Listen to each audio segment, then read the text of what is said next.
dites pas l'amour n'existe pas. Parce que quand vous dites l'amour n'existe pas, vous indexez vous-même. C'est que sous-entend vous n'avez jamais aimé. Puisque ça n'existe pas, donc vous n'avez jamais aimé. Vous n'avez jamais aimé. L'expression qui peut être acceptée, c'est de dire, je ne crois pas à l'amour de l'autre pour moi. Ça peut rentrer dans le cadre. Ou encore, l'autre ne sait pas aimer. C'est acceptable. Mais dire que l'amour n'existe pas, c'est erroné. L'amour existe bel et bien. Toutes les penseurs le savent. Et puis nous faisons mal nos critères en amour.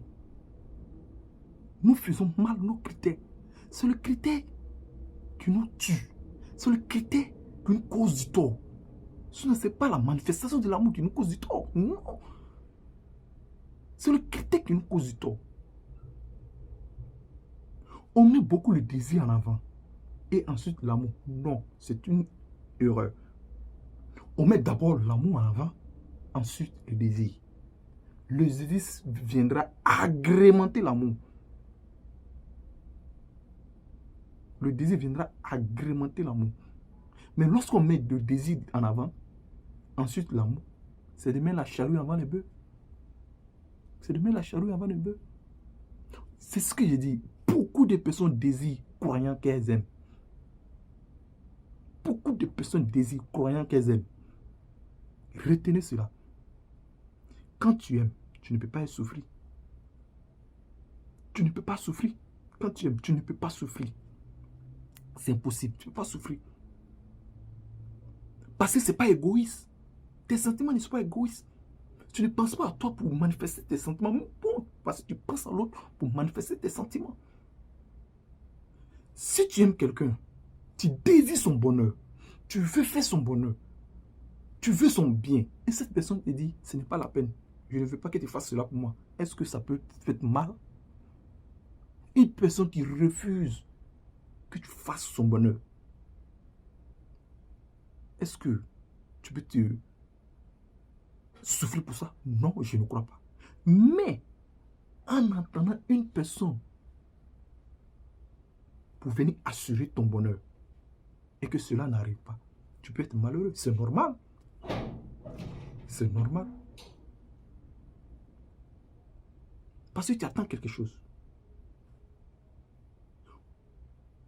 On construit notre amour sur les désirs. On construit notre amour sur les intérêts. Non. L'amour ne se construit pas sur les désirs. L'amour ne se construit pas sur les intérêts. Tous ceux qui aimeront avec intérêt le regretteront un jour de leur vie. L'autre a ça, je l'aime parce qu'il a quelque chose que je veux. C'est une erreur. Aimer quelqu'un parce que ce dernier a quelque chose dont vous voulez est une erreur. Ne faites jamais cela. Ce n'est pas ça de l'amour. À moins que vous-même, vous ne savez pas ce que c'est l'amour. À moins que vous ne saviez pas ce que c'est l'amour. Sinon, si vous saviez ce que c'est l'amour, vous ne devrez pas aimer une personne pour quelque chose. Non.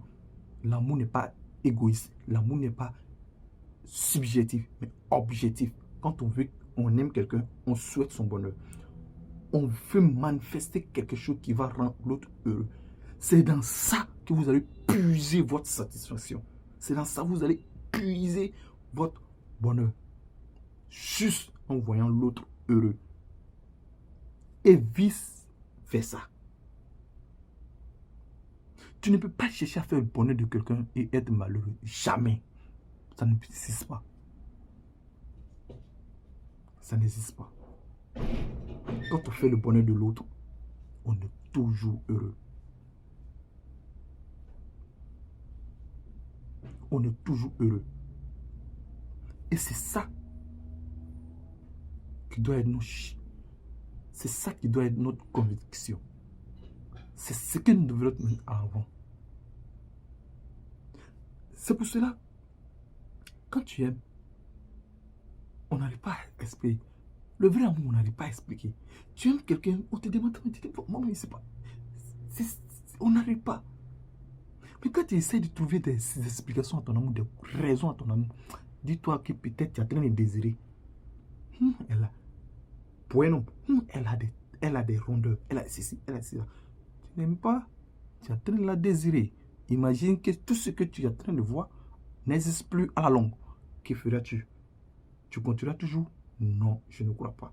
Et tu vas dire, j'ai aimé cette fille. Non, il faut dire, j'ai désiré cette fille. Parce que quand on aime, la seule chose qui peut arrêter cela, c'est lorsque cette dernière. Quand on aime quelqu'un, la seule chose qui peut arrêter, c'est lorsque ce dernier ou cette dernière n'est plus. C'est la seule chose qui peut arrêter cela. Ce n'est rien. C'est pour ça qu'il y a des certains qui disent, j'ai aimé telle personne, j'ai aimé telle personne. Non. On aime. On n'a pas aimé. On aime. Si tu dis que j'ai aimé cette personne, c'est que tu n'as jamais aimé. Celui qui n'aime plus n'a jamais aimé. Il faut aimer. Quand on aime, c'est ce qu'il dit, quand on aime, rien ne peut bloquer cela. Tant que cette personne existe, rien ne peut bloquer cela. C'est lorsque cette personne n'existe plus, elle n'est plus là. Voilà, cet amour peut se dissiper peu à peu en toi. Mais tant que cette dernière existe, ou ce dernier existe, l'amour doit toujours être vivant. Comme je l'ai dit, c'est nos critères qui nous compliquent la vie. Nos critères farfelus, c'est ce qui rend notre vie amoureuse compliquée. On fait des critères dont nous-mêmes, on n'arrive pas à satisfaire ces critères. On n'arrive pas à respecter ces critères. On construit notre amour sur des choses éphémères. Par exemple, le physique, le matériel. Ce sont des choses éphémères. Tu ne peux pas aimer quelqu'un que parce que ce dernier ou cette dernière a quelque chose que toi tu veux, que toi tu aimes. Ce qui sous-entend que si cette chose n'est plus là, l'amour n'est plus là. Puisque c'est ce qui t'a amené là.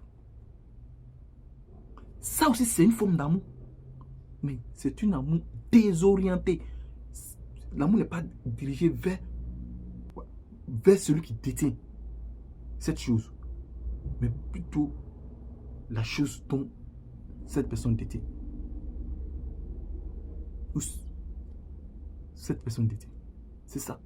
C'est ce qui vous a mené à aimer l'autre.